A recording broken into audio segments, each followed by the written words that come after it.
Hey, what's up everybody? Thanks for tuning in to another episode of TileCoach. I'm Isaac Ostrom. I'm a licensed tile contractor in Northern California.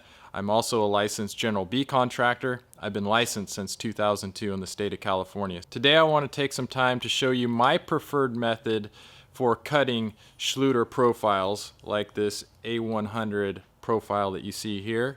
So I've cut Schluter using several different methods. Most common one used is probably just on your wet saw. On your wet tile saw, you just run your Schluter profile right through that with your tile blade, and it does a pretty good job of cutting it. It will leave some burrs on there, and it's really hard to get a nice, precise, clean cut. I've also seen hand grinders used, and you can use a metal cutting wheel to cut those. Those do a pretty good job again, but it's hard to get precise, especially if you're trying to do a miter on it. The best way that I've found to get the cleanest cuts, the most precise cuts, and the proper angle for miters is using a chop saw and an aluminum blade. So the blade that I use is this Diablo 7 1/4 aluminum blade. So it's got to say aluminum on there. There are blades for cutting other metals. Stainless is a different type of metal.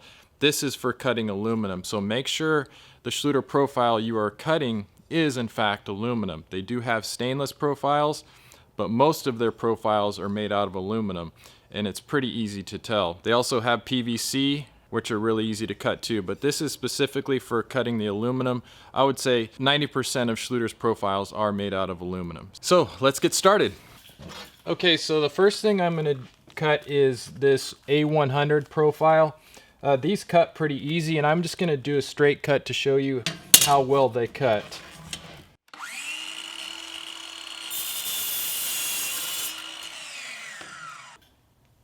So you can see here how clean that cuts. It's not like how it cuts on the tile saw where it leaves burrs. It is a really clean, precise cut on that edge profile. Very nice cut. So that's just a straight cut on this A100. Also, when you're cutting on these, make sure to wear gloves and eye protection. Very important. You can get shards of aluminum that are going to spit up in your face. It would probably be nice to have a face shield on this too.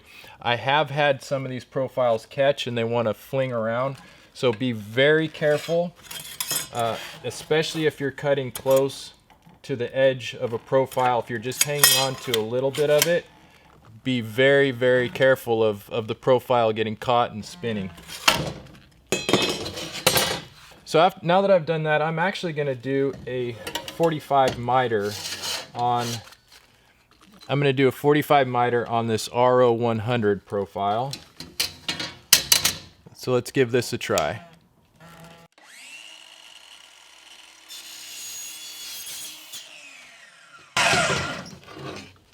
So again, you can see a very nice, clean, precise cut. Now I'm going to do the other side to match up the miter.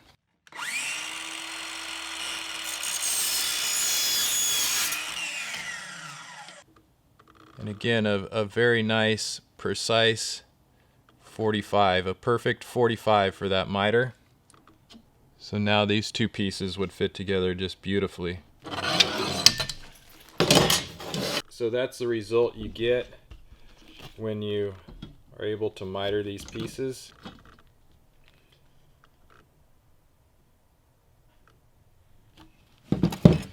So another thing I wanted to show is how you can bend these Schluter profiles to wrap around a corner. I actually just use a pair of dikes. It seems to work pretty good. So basically you just cut out a section of the anchoring leg here, and then you can take a little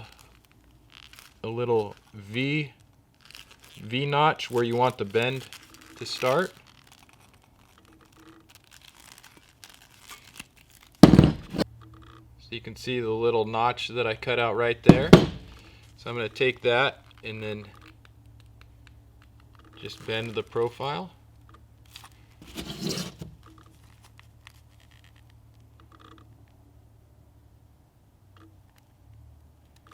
To 90 degrees. So now I have a nice bend in my Schluter instead of having a cut with a sharp corner. So you can see that it does get rounded on the end, and then what you need to do is just take a grinder and clean up this little bit that wants to protrude out from the bottom. So you just need to clean that little bit up. So, but that's how that comes out. And what's nice about this is it actually lines up. It lines up if you want to use a Rondeck trim right below it. You get the right radius on there. So you could use this to wrap the vertical part and this to wrap the horizontal part. So, little trick. This works well with the texture coated finishes. They call it their trend line colors. It also works well with the straight aluminum anodized finishes. The powder coating, the powder coated finishes, you know, since you're making a stretch right here, it doesn't stretch as well as these textured paints do. So you might end up with a little bit of discoloration right here from where the profile is stretching. But overall, that's a good little trick to do if you don't want a sharp corner.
Okay, so I hope you learned something from this video on how to cut Schluter profiles. Again, you can cut it on a wet saw, you can cut it with a grinder, but if you use a chop saw and an aluminum blade, you will have a lot better result. Wear a face shield, eye protection at a minimum, always wear your gloves when you're cutting this stuff, but you should get good results if you're using this.